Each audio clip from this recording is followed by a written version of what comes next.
desencarnados. Hoje, numa tarde festiva, estamos aqui reunidos em nome da divindade. Estamos aqui reunidos, viemos aqui porque o Pai nos permitiu que aqui chegássemos. Viemos com a nossa própria vontade. E somos agradecidos a este Pai generoso que nos proporciona a oportunidade de hoje aqui recebermos a palavra do nosso ilustre irmão Geraldo Lemos, que veio das terras mineiras para Santa Catarina. Queremos dar aqui as nossas boas-vindas ao irmão, fazer com que se sinta em casa, está circundado dos demais irmãos aqui na casa. Nós recebemos com muito carinho. Boa tarde a todos. Jesus nos abençoe. É uma alegria muito grande estar aqui em Santa Catarina e especialmente aqui na convivência com todos vocês, irmãos queridos, na expectativa da lembrança dos 10 anos da desencarnação de Chico Xavier e com o coração cheio de fé, cheio de alegria, porque cada vez que temos a chance de falar sobre ele, é como se estivéssemos ao lado dele novamente. Isso para nós é muito grato ao coração. Agradeço o convite dos amigos aqui da Sociedade Espírita Obreiros da Vida Eterna, o CEOB. Recebi com muita emoção do Luiz Melo o áudio da visita que vocês fizeram na década de 70 ao Chico, né? E a alegria do Chico sobre a própria obra aqui do CEOB. Então a gente realmente se sente em casa, agradece o carinho dos espíritas catarinenses que têm me recebido tão bem. Nós vamos, nessa primeira parte do trabalho, falar sobre o Chico Xavier em nossa vida, o que ele significou para nós. Eu sou de uma família espírita, da cidade de Pedro Leopoldo, cidade natal de Chico Xavier. E desde quando, muito cedo, desde quando criança, nós ouvíamos os famosos casos de Chico Xavier na família, porque muitos de meus familiares foram contemporâneos, até mesmo da mãe e do pai de Chico Xavier. Alguns meus tios, avós, especialmente Zeca Machado e Adélia Machado de Figueiredo, eram mais velhos que o Chico e já eram espíritas antes que o próprio Chico fosse espírita, na cidade de Pedro Leopoldo. Então acompanharam muito de perto o desabrochar da mediunidade de Chico Xavier, e não só acompanhando as tarefas dele, depois no Centro Espírita Luiz Gonzaga, mas também participando das reuniões e recebendo da mediunidade de Chico Xavier uma imensa bênção de esclarecimento, de consolação, de amor.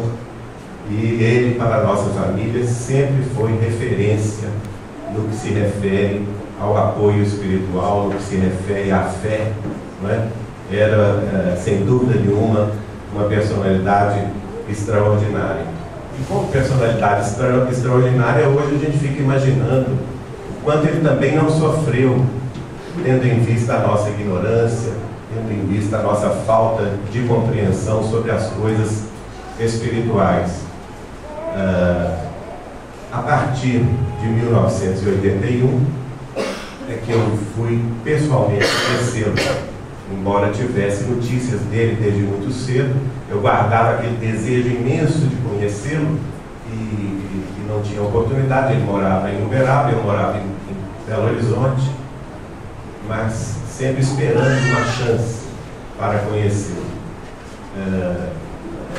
Uma tia-avó minha, que havia convivido com ele desde muito cedo, chamada Nair Machado Pascoal, que residia na cidade de São Paulo, um dia então me ligou dizendo o seguinte: Geraldinho, vem, você está querendo conhecer o Chico pessoalmente, venha para São Paulo, ele está vindo aqui em outubro e vai lançar aqui no Centro Espírita União 2 livros.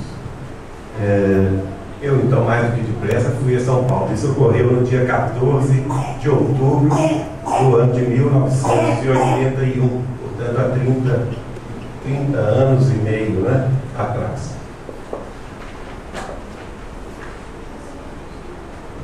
E já comecei no trabalho do livro, porque ele ia lançar 2 livros, né? Ele ia lançar 2 livros pela Cultura Espírita União de São Paulo, e eu fiquei impressionado. A Janaí fazia parte das atividades doutrinárias da casa lá em São Paulo, e nós fomos trabalhar no livro. Eu já fiquei muito impressionado pelo seguinte: quando chegamos ao centro, até hoje, o Centro Espírita União em São Paulo é o maior centro de São Paulo, dirigido por um casal muito amigo do Chico, a Nena Galves e o Francisco Galves, e eles, eu fiquei impressionado com a quantidade de gente que tinha na rua, na fila, para poder entrar no centro. Isso, 6 horas da tarde, a reunião iria começar às 8 horas da noite.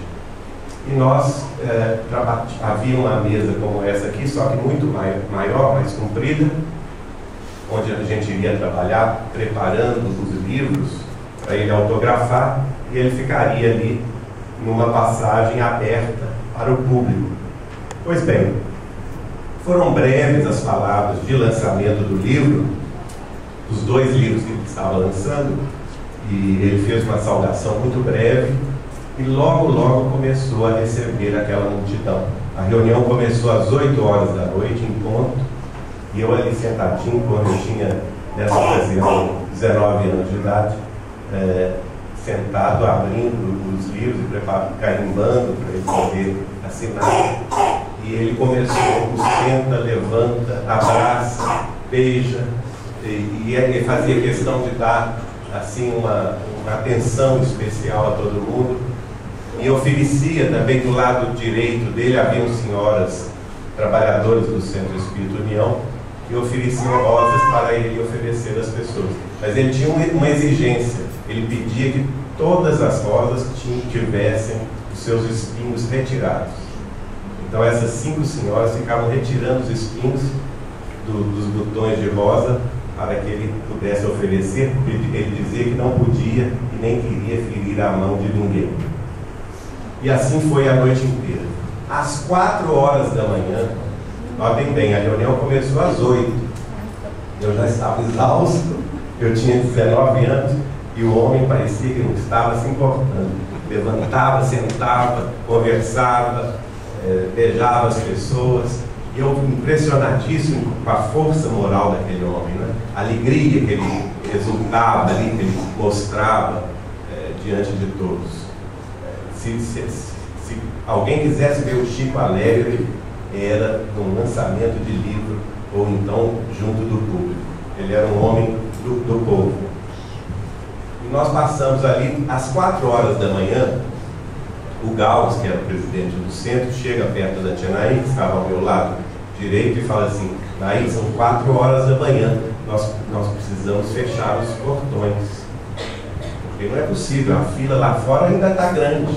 Tinha gente, às 4 horas da manhã, tinha gente que não tinha entrado no centro ainda. Só para vocês terem ideia do que eu estou falando. Eu acho que nessa noite devem ter passado pelo salão mais de 10 mil pessoas.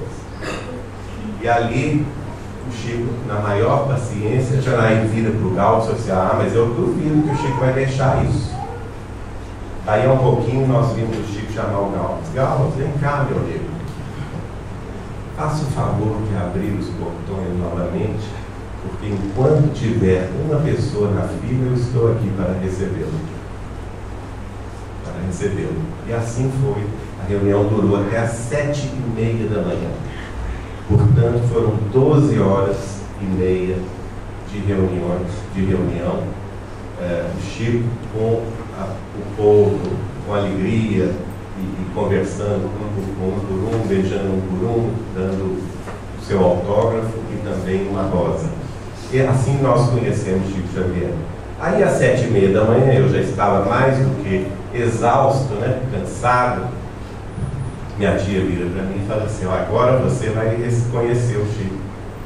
vai ter o salário do trabalhador. Primeiro você trabalhou para depois conhecer. E eu, feliz da vida, já tinha só 5 pessoas ali na fila, entrei na fila. Quando ela foi me apresentar para o Chico, falou assim: Chico, esse aqui, ele falou assim, é o Geraldinho. Ele mesmo se adiantou, é o Geraldinho. Como vai, meu filho? Tudo bem? Já há algum tempo que te esperava.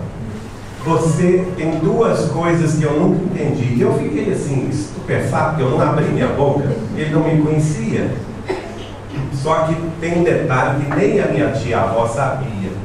Pelo fato de ouvir casos, contar casos na família Machado, sobre a bondade dele, sobre a benevolência dele de ter recebido mensagens de familiares nossos desencarnados que consolaram os familiares, especialmente minhas tias que haviam perdido filhos, nós tínhamos uma gratidão muito grande com ele. E eu tinha o hábito de escrever pequenas cartas de gratidão. Mas eu pensava assim, ele é um homem tão ocupado, tão sério, né? Para que eu vou me identificar? Eu assinava um amigo, simplesmente. E não me preocupava de pôr remetente, justamente porque eu pensava que não era importante colocar o remetente para não fazê-lo com que ele fosse obrigado a me responder. Não? Então, nesse momento, ninguém sabia disso na minha família. Porque, embora a família toda de minha mãe fosse espírita, minha mãe não era espírita, e meu pai era católico, apostólico romano. Então, dentro de casa, nós nunca tivemos educação religiosa, nem católica, nem espírita. Mas nos ambientes da família Machado, a gente se reunia e sabia, eu gostava de ouvir esses casos sobre Chico Xavier. Então, eu não comentei com ninguém lá de casa, com a minha mãe, com ninguém, dessas cartas que eu escrevi ao Chico. E ele então, quando me vê, fala isso. Eu nunca entendi 2 coisas, meu filho, de você. E eu, estupefato, esperando o que ele ia falar. E ele me disse: você tem me escrito cartas tão lindas e que me fazem tão bem, mas eu nunca entendi por que você não as assina. E em segundo lugar, por que não coloca o remetente para eu poder te responder? Então esse era o Chico Xavier, que surpreendia-nos com a sua presença espiritual, com a sua... ele realmente era uma personalidade muito inusitada, muito não prevista, muito imprevisível, porque ele nos surpreendia com a sua mediunidade. Como que ele podia saber que aquelas cartas escritas por mim e assinadas por um amigo eram de minha autoria, né? Não poderia saber. Realmente uma mediunidade extraordinária. A partir daí, ele então nos pede para ir a Uberaba. Não preciso dizer que 15 dias depois eu estava em Uberaba para conhecer o trabalho de Chico. Logo no início eu me interessei pela tarefa do livro, porque eu vi o carinho que ele tinha para com a tarefa dos amigos espirituais, a dedicação com que ele se empenhava em frequentar sempre as reuniões mediúnicas, as reuniões de consolação, e o carinho para com as pessoas aflitas, aquelas sofredoras que vinham com saudade dos seus entes queridos buscar uma notícia do além. E de modo que a tarefa do Chico sempre teve esse aspecto muito forte de consolação. De um lado, o esclarecimento, né? De outro lado, a consolação. E dessa forma, nós começamos a pesquisar na família, pedindo naturalmente a autorização dele, e a partir da reunião, nós começamos a tarefa do livro em 1984, portanto, há 28 anos atrás, com a publicação do primeiro livro da Lavra do Chico, de nossa organização, que é o livro Bastão de Arrimo, onde nós reunimos as mensagens de um primo de minha mãe, chamado William Machado de Figueiredo, filho da minha tia-avó Adélia Machado de Figueiredo, que havia desencarnado com 18 anos de idade. e isso era o filho caçula de tia Adélia.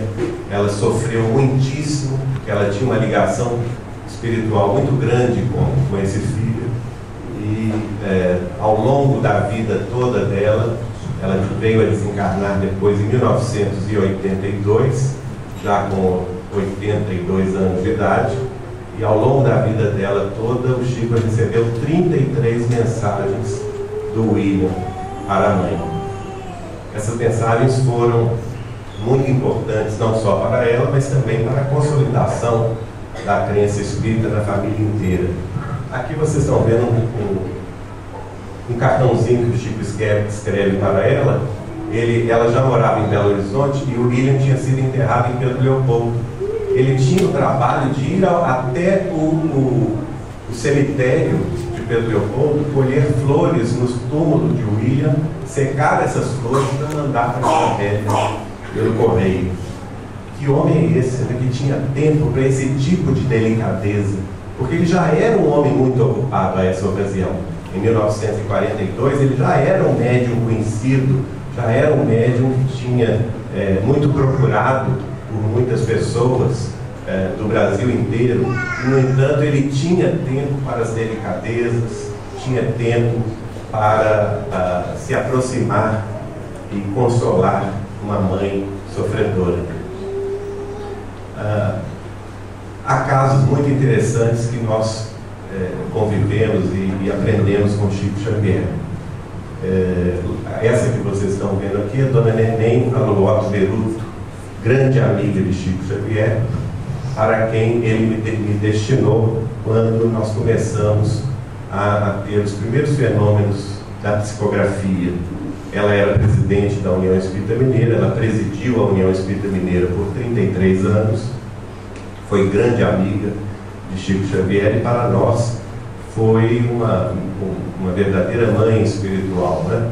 Aquela que nos guiou juntamente com o diretor secretário da União, o Martins Peralva. Martins Peralva era uma personalidade muito interessante, muito próxima da bondade do próprio Chico. Ele era natural do estado do Sergipe e havia se mudado para Belo Horizonte para tratar de uma tuberculose. Ele havia contraído a tuberculose em Aracaju e naquela ocasião recomendavam aos tuberculosos, não havia ainda a penicilina, não havia o combate por antibióticos, então os médicos recomendavam que os tuberculosos fossem para duas cidades, ou Petrópolis ou Belo Horizonte. E o Peralva escolheu Belo Horizonte pelo fato de estar próximo de Pedro Leopoldo e, consequentemente, próximo de Chico Xavier.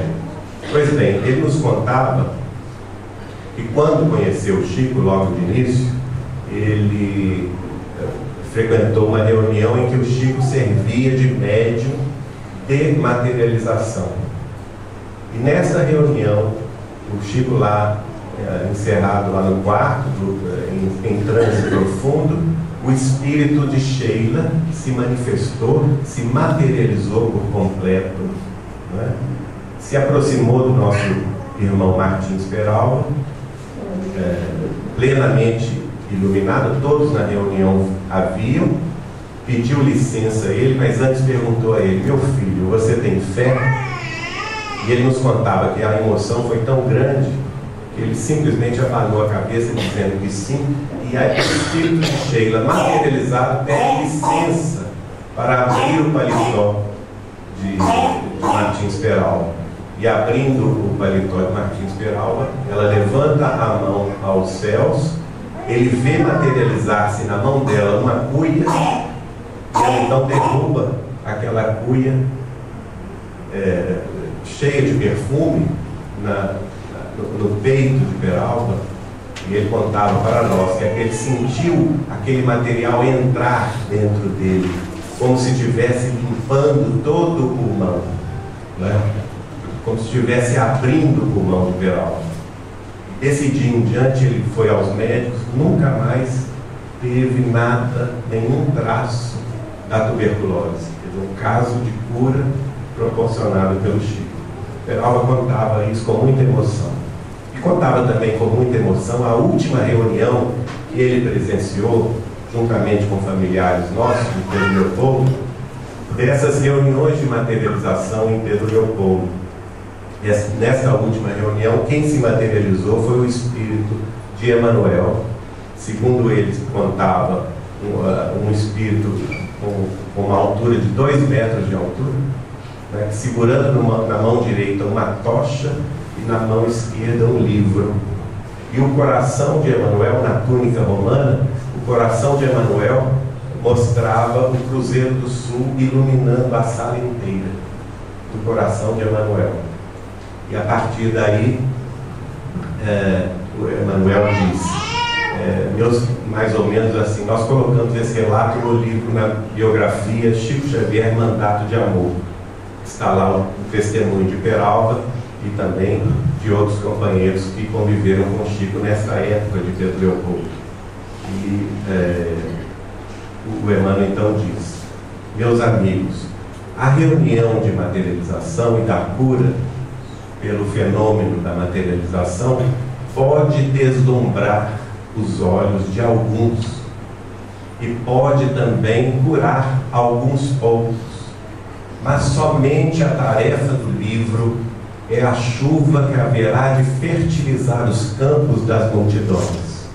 A partir de agora, o médium em questão, em se referindo ao Chico, estará impedido de prosseguir com essas reuniões, para que ele possa se concentrar na tarefa da psicografia e dar cumprimento à tarefa para a qual ele nasceu. E assim o Chico, como médium disciplinado que era, jamais proporcionou-se uma outra reunião de materialização. Muito bem, nós passamos a partir de então de 1984 a trabalhar no livro. Publicamos o Bastão de Arrimo, que foi o primeiro livro, e ao longo, até 1995, quando participávamos da diretoria da União Espírita Mineira, sob o patrocínio de Dona Neninha Luoto, nós chegamos a publicar 12 livros, sendo 10 livros da lavra psicográfica do Chico. E cada livro tinha uma história curiosa, né? Cada livro tinha a sua própria maturação e as surpresas espirituais que vinham do Chico. Ainda ontem eu contava, por exemplo, aliás, vou voltar ao Bastão de Arrimo, porque esse é um fato muito curioso. Quando eu estava colecionando as mensagens do William para publicar no livro, eu tive acesso a muitos guardados da família e achei vários poemas assinados pelo William. Eram poemas datilografados, já naturalmente o papel amarelado, mas eles todos estavam assinados pelo William, ainda encarnado. Ele desencarnou com 18 anos de idade. Então eu fiquei muito animado, porque os poemas eram muito bonitos. E eu pensei assim, gente, esses poemas dariam uma ótima abertura ao livro. E na minha programação eu estava colocando os poemas como prefácio do livro. Só que eu não falei nada com o Chico Xavier sobre o assunto. Mas não adiantava, o Chico sabia de tudo.